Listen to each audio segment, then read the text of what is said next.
to Garden Talk with Jason and Don. Tonight, truly tasteless, dirty jokes might offend. Hi, this is Jason and Don for Garden Talk, and this shit just kind of happens spur of the moment. I was just out there thinking, I don't think I can come back here and be funny, and boom, Don says something, and there's something about him, just says, well, this is why we start recording in the kitchen, because we're both dirty little boys. He grew up in the South, and I grew up in northern Indiana. No, in the East Coast. Yeah, on the East, and just PC was not, was not. And I moved out here in '92, and when I moved out here, it was a culture shock as far as things you couldn't say. But anyways, that's what's fun about, and my only reason for mentioning that is, yes, I have said things in the past as jokes, and I'll take credit for it, and someone can kick me in the ass if they have it on recording and can prove it, but yeah, I've said Jew jokes and Negro jokes, and I've white jokes, Indian jokes, I've joked about everybody. Truly tasteless, dirty jokes, we already talked about that, but the point of this is there's this underlining shit that I could say as I'm talking, and if I look up, I'm like, what the hell is the word I'm looking for? I'm really trying to look for a substitute word for something that would maybe offend. And I don't even know why. One thing is certain: you can't clean up the past.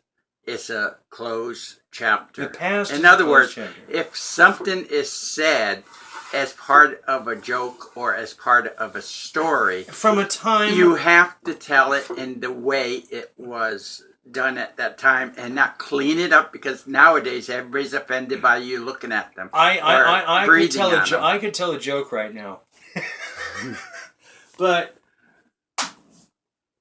no, I'm not going to. Because I just don't want to get in trouble. That's it. I don't want to be boycotted by anybody. So how about a truly tasteless, dirty joke? Truly tasteless, dirty joke from Truly Tasteless, Dirty Jokes. This horrible little magazine that I found at Boy Scout camp. And first year I worked up as den chief for Cub Scouts. I was, you're just up there doing whatever you want. But I mean, we all get up there, and none of us have ever been a den chief before, and you're staff. And there's shit that the older staff leaves laying around. And your job is basically just to take the boys around. And that's what you do. You take a group of 9 or 12 kids, different places in camp. Anyways, at night, we were watching movies in the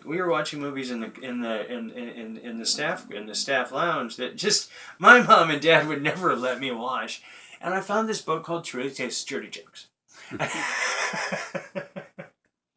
And this was the second year. I'm sorry. This was the second year that I was a den chief, not the first year. The second year. And my friend Chris Watts and I, he was in my previous troop.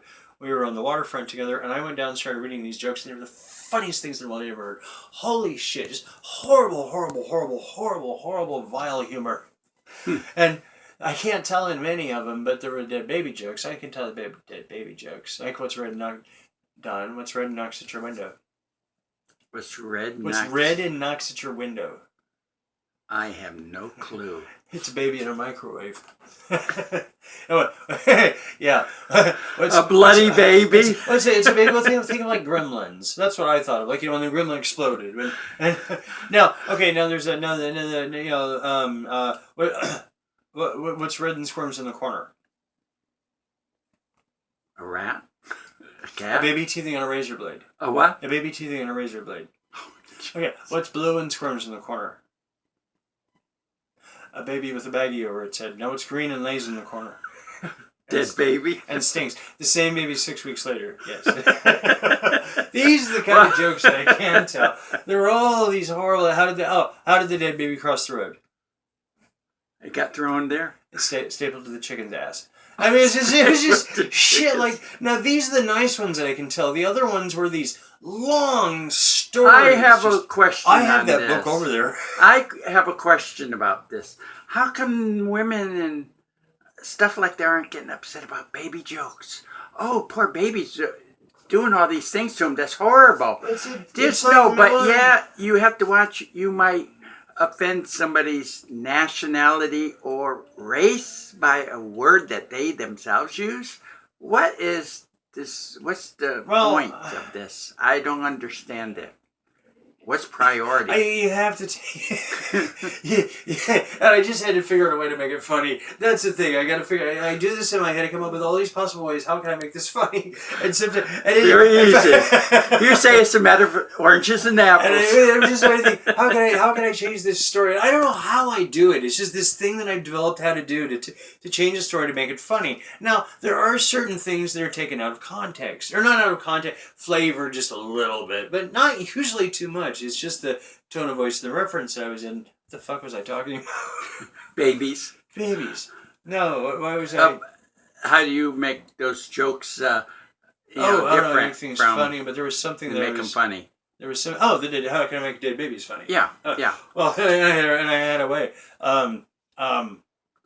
My girlfriend 20 years ago had a 19 years ago had a miscarriage, and she lost 3 babies.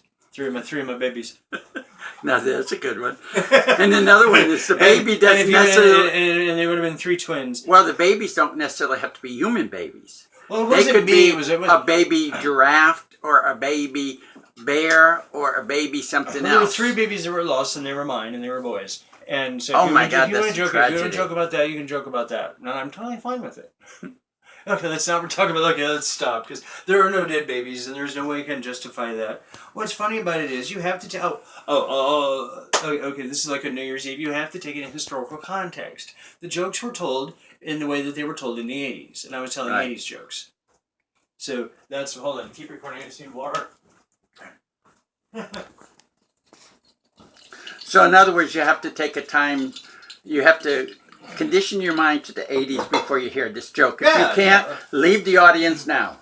Shut it off now. It's kind of like I'm giving you a warning. How have I learned to talk like this? It's just, and I was watching, because when I've been watching, the few times I've scared shitless when I watch myself.